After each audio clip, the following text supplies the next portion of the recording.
So what's worth doing during the Cataclysm pre-patch? Right now, until we wait for May 20th for the Cataclysm release, we have a ton of things to do. So here's a video on what things you could be working towards and maybe give you some ideas of things you could do while you wait. We're going to start off with the more simple, straightforward things that you could be doing that you're probably doing right now, and we're going to work our way into the more tedious and time-consuming things. We're going to head to the trainer and get all of our new spells, as well as our armor specialization. This will allow you to get 5% of your main stat while wearing a specific armor type. So for most casters, it's going to be cloth. For druids, are going to wear leather.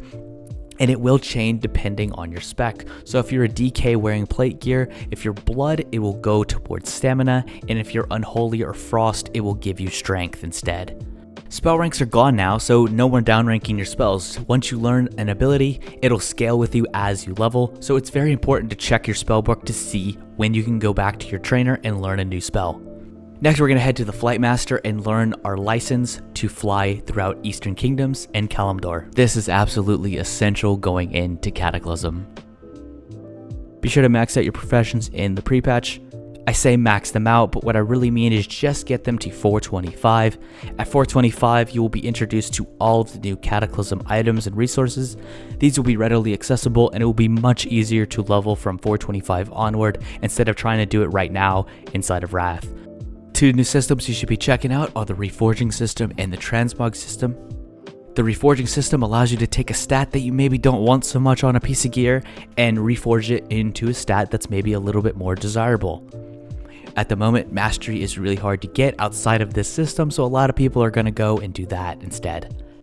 As for the Transmog system, it provides you the ability to replace the appearance of your armor and weapons with those of other items, or to hide certain pieces of armor. This opens up a lot of cool gold farms, which kind of brings me into the next thing you could be doing, is maybe going farm some old content to get some cool Transmog items, as well as farming gold, because some of these items are really hard to get, and people will pay a good price for them.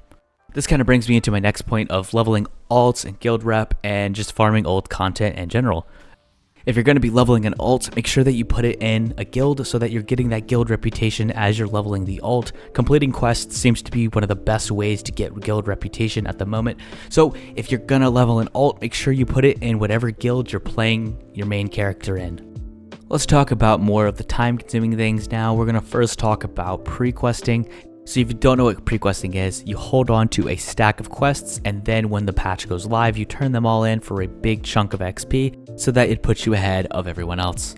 This can be very time consuming. For me, it only took me around 2 to 3 hours. And quickly, here's what my route is going to look like. I'm going to start in Gundrak. I'm going to head to Sons of Odir to turn these in.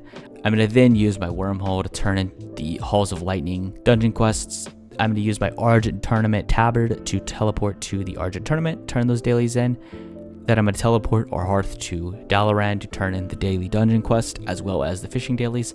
And if I have a Ruby Sanctum cleared, I will turn this quest in as well. If not, I'm going to head straight to Hyjal and start questing there. Let's briefly talk about farming Justice Points and farming Honor during the pre-patch. You could easily do this for the rest of the pre-patch, and for that reason, I highly recommend that you don't spend any of your Justice Points during the pre-patch. However, I recommend you save these Justice Points until level 85. Some of the level 85 gear is going to be your second or third pre-raid BIS pieces. They're really that good.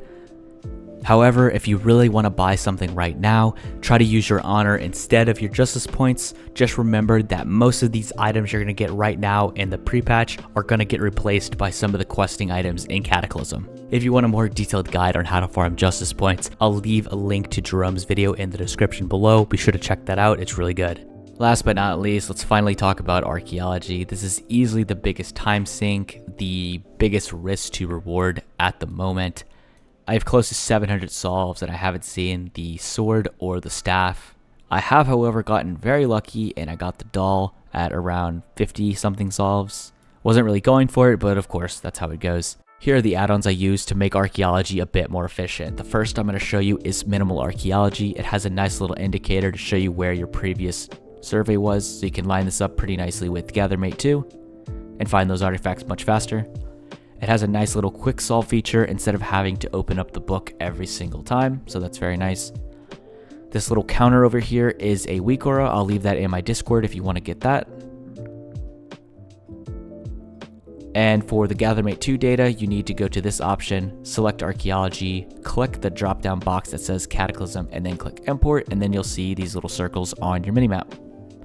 And for the minimap, I use Sexy Map. All I did was rotate the map, I scaled it up a bit, and I got rid of the borders so that it's right next to my screen. Alternatively, you can use Farm HUD. It didn't work for me, so I'm using this instead.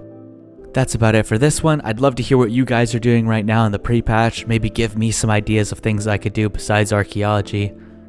Be sure to like and subscribe. I'll be making more Cata content in the future. Be sure to stick around for that, and I will see you in the next one.